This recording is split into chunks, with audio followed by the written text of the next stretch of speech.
Assalamualaikum warahmatullahi wabarakatuh. Kembali bersama saya Suwanto di channel Suwanto Al-Jafi.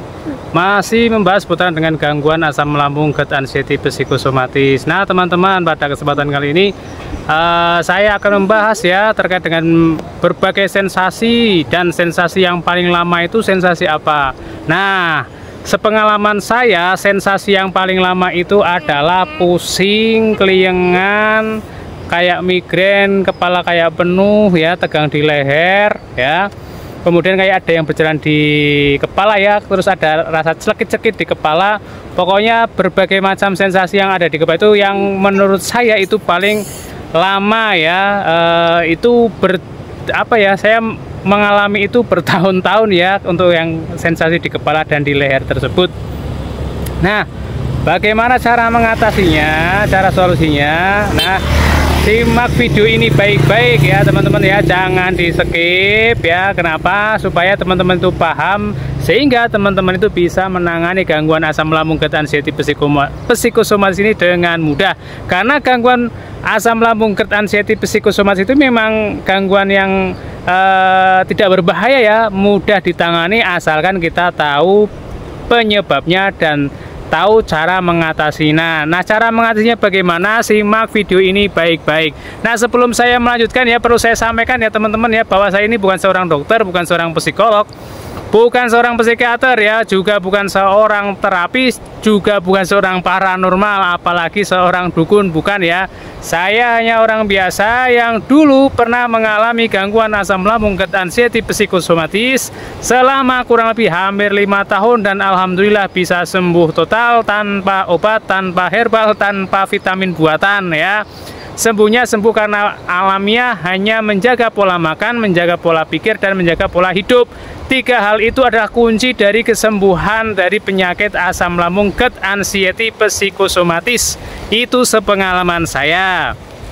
Nah, buat teman-teman yang baru bergabung ya, mohon dukungannya untuk klik subscribe ya teman-teman. Kenapa perlu di subscribe? Jujur ya, jika teman-teman ini mau mensubscribe, tentunya video dan channel saya dapat berkembang dengan baik.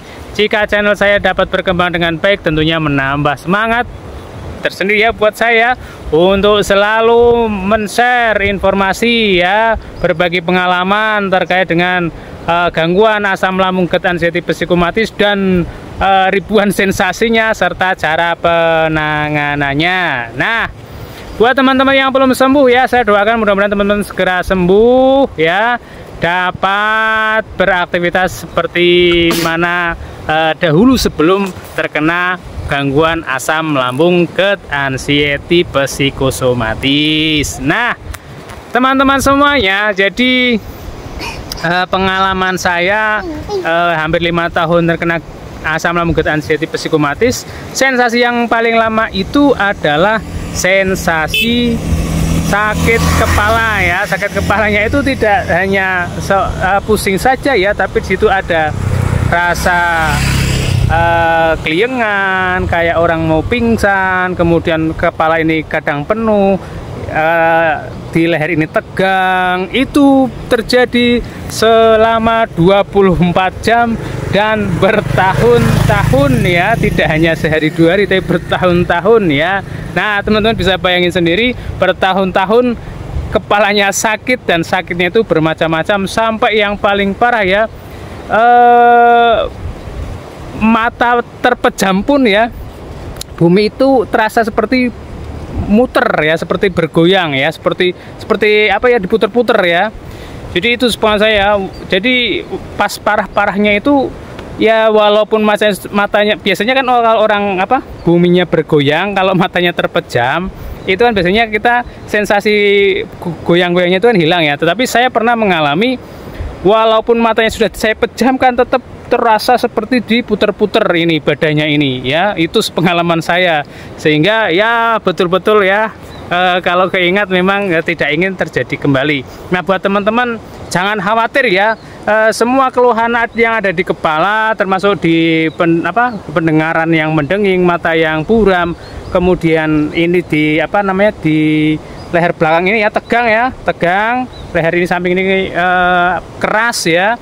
itu nanti bisa hilang ya, bisa hilang, bisa sembuh ya, walaupun teman-teman sudah mengalaminya bertahun-tahun. Itu pengalaman saya. Dan hilangkan ya pikiran bahwa teman-teman itu apa saya terkena kanker otak, apa saya terkena sumbatan di leher, dan apa saya pembuluh darahnya pecah. Itu hilangkan pikiran tersebut ya teman-teman, karena jujur ya dulu saya juga berpikiran seperti itu ya, ketika mengalami sakit kepala yang bertahun-tahun tidak sembuh-sembuh ya. Saya berpikirnya apakah saya itu kena kanker otak, jujur seperti itu ya, sehingga semakin menambah kecemasan, semakin menambah ketakutan, sehingga disitulah terjadinya semakin lama sensasinya hilang begitu. Nah, prinsipnya teman-teman kenapa terjadi keluhan di kepala itu, yang pertama adalah pikiran kita yang masih melayang-layang, yang masih traveling, yang masih berpikir asumsi, masih menebak-nebak. Pokoknya semua pikiran yang kecil-kecil itu menjadi gangguan buat kita. Nah, caranya bagaimana? Buang semua pikiran yang ada di pikiran kita ya, buang ya. Kita nggak usah mikirin apapun ya. Kita jadi orang yang egois, jadi orang yang cuek, jadi orang yang masa bodoh. Pokoknya betul-betul tidak memikirkan apapun ya, hanya melakukan aktivitas saat ini. Saat ini misalkan teman-teman sedang makan, udah makan aja, nggak usah mikir. Saat ini teman-teman jalan, ya udah jalan aja, nggak usah mikir-mikir ya. Kalau mendengarkan suara-suara silahkan ya. Dulu saya juga sama ya, ketika saya berlatih berjalan, saya juga mendengarkan suara yang menenangkan ya, untuk sambil menemani berjalan. Kenapa? Karena ketika kita berjalan sambil berpikir, itu nanti menyebabkan detak jantung kita itu cepat ya. Itu sepengalaman saya. Nah, supaya kita jalannya itu bisa rileks, maka berjalanlah sambil mendengarkan suara-suara yang menenangkan. Itu sepengalaman saya. Itu juga nanti membantu meringankan gangguan yang ada di kepala kita. Itu yang pertama ya. Berarti pikirannya harus kayak orang dilos ya, dihilangkan apapun ya yang mengganggu. Nah, kemudian yang kedua adalah makannya dijaga ya, makannya dijaga. Itu apa? Jenisnya, kemudian cara masaknya. Cara masak yang aman adalah dikukus ya. Kemudian jenisnya yang saya makan yang aman itu adalah labu siam, kemudian wortel ya, kemudian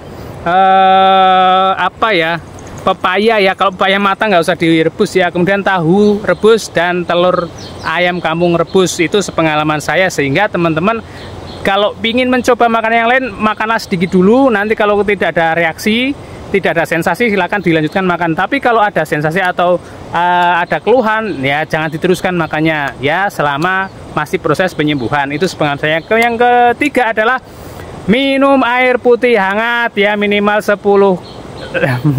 8 gelas sehari ya, air putih hangat ya, tidak lain ya, jangan dicampur apapun ya, air putih hangat. Nah, kalau saya lebih dari 8 gelas ya, apalagi kalau untuk aktivitas seperti hari ini. Hari ini kebetulan alhamdulillah ya, cerah ya, panas cukup lumayan ya. Ini saya sedang berjalan-jalan di pinggir sungai ya. Ini sungainya di belakang saya, ini sungai besar ini, bersama anak yang kedua saya. Nah, anak kedua saya ini kita jalan-jalan ya, sambil saya gendong dari rumah ya, jalan kaki sambil gendong anak ya, buat melatih fisik saya. Nah, itu ya 3 hal itu yang teman-teman perlu lakukan. Kemudian berikutnya adalah teman-teman wajib tidur malam setelah sholat isya ya. Setelah sholat isya wajib tidur malam ya, nggak usah nonton HP-nya ditaruh ya. Biasanya teman-teman ini yang karena siangnya jarang beraktivitas, malamnya kan susah tidur, itu nonton HP. Itu kesalahan teman-teman ya. HP-nya udah ditaruh aja ya, kita pejamkan mata saja, matanya dipejamkan, mau tidur atau tidak tidur yang penting mata terpejam begitu, sambil dengerin suara-suara yang menenangkan, silakan, tidak masalah gitu ya. Kemudian tambahan lagi ya, jika teman-teman dirasa itu kurang ada efeknya ya, dilakukan seminggu 2 minggu, teman-teman silakan dikompres ini bagian leher ini ya, dikompres pakai botol panas ya, air maksudnya ya, air dimasukkan ke dalam botol ya, air panas masukkan botol, dikompres ini, atau pakai kompres elektrik juga bisa. Yang penting ini diberi panas-panas ya, dipanas-panas. Nah, panas air itu, panas kompres sama panas GPU itu beda ya. Kalau GPU hanya di kulit, tapi kalau panas air itu sampai ke dalam. Itu pengalaman saya. Itu ya teman-teman ya, untuk mengatasi pusing yang menahun, kepala kelingan yang menahun ya. Itu sepengalaman saya. Nah, teman-teman, saya pikir cukup ya untuk kesempatan kali ini, karena ini saya mengajak anak yang kedua ini, kasihan dari tadi udah panasan ya, ini biar kita mau pulang dahulu. Nah, itu saja ya buat teman-teman yang belum sembuh, saya doakan mudah-mudahan segera sembuh ya teman-teman ya. Tetap semangat ya teman-teman, nggak usah pantang menyerah, insya Allah sembuh kok ya, sembuh. Yang penting teman-teman konsisten menjaga 3P ya, jaga pola makan, jaga pola pikir, dan juga pola hidup, udah nanti insya Allah sembuh itu ya. Kemudian saya minta doanya teman-teman ya, supaya saya dan keluarga saya diberi kesehatan ya, keberkahan, kebahagiaan, supaya saya selalu bisa share, berbagi pengalaman, berbagi informasi ya terkait dengan asam lambung ketan sensitif psikomatis ya, beserta cara penanganannya. Demikian, assalamualaikum warahmatullahi wabarakatuh.